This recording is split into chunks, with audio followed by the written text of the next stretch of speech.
การสวดมนต์แล้วกรวดน้ำกับการใส่บาตรแล้วกรวดน้ำให้ผลเหมือนกันหรือต่างกันยังไงจริงๆเจตนาเรามีความต้องการที่จะทำบุญอุทิศส่วนกุศลให้ผู้อื่นอยู่แล้วเพราะฉะนั้นอิ่มคิดว่ามันไม่ได้ต่างกันมากเลยค่ะแต่ว่าคือการตักบาตรเนี่ยมันต้องใช้ความพยายามในรูปแบบของการเคลื่อนที่ถูกไหมคะคือเราต้องลุกออกจากบ้านเฮ้ยต้องเตรียมของเฮ้ยต้องไปนู่นไปนี่นึกออกไหมคะแต่มันใช้ระยะเวลาเพียงแค่อึดใจเพราะฉะนั้นมันก็คือเป็นการปฏิบัติสำหรับคนที่ชอบในการปฏิบัติแบบ outdoor ถูกไหมคือเดินออกไปนู่นนี่นั่นแต่การสวดมนต์เนี่ยบางคนก็นิยมสวดกันที่บ้านสวดกันในรถแล้วก็จะเทคไทม์อ่ะวิจัยใช้เวลาเยอะๆอ่ะกับการสวดมนต์มันก็เป็นการปฏิบัติอีกแบบหนึ่งซึ่งเป็นการฝึกฝน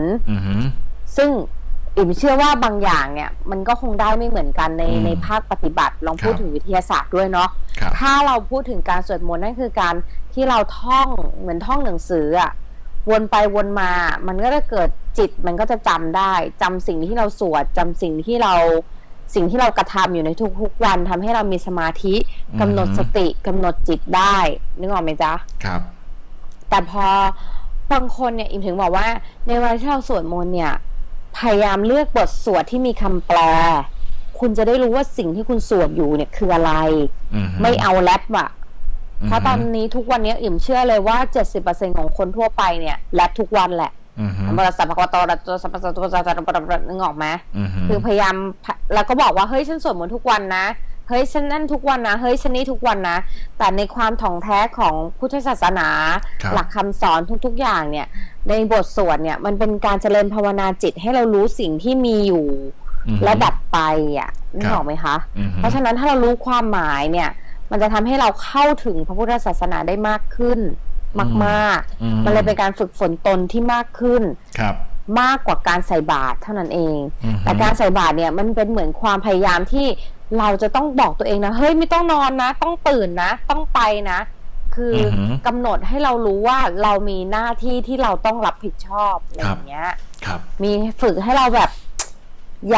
ย่าทำตัวขี้เกียจอ่ะต้องลุกออกไปนะต้องทำนะต้องเจอ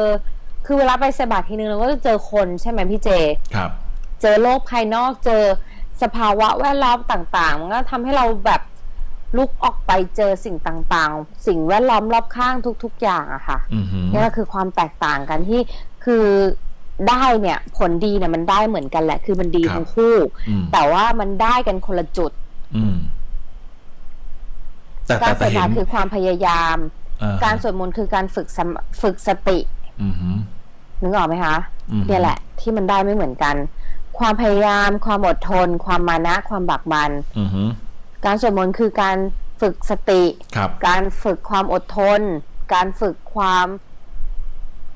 การลดความอยากอ่ะคือแบบเฮ้ยเราขี้เกียจเราไม่อยากสวดอ่ะแต่เราก็บอกกับตัวเองว่าเฮ้ยเรา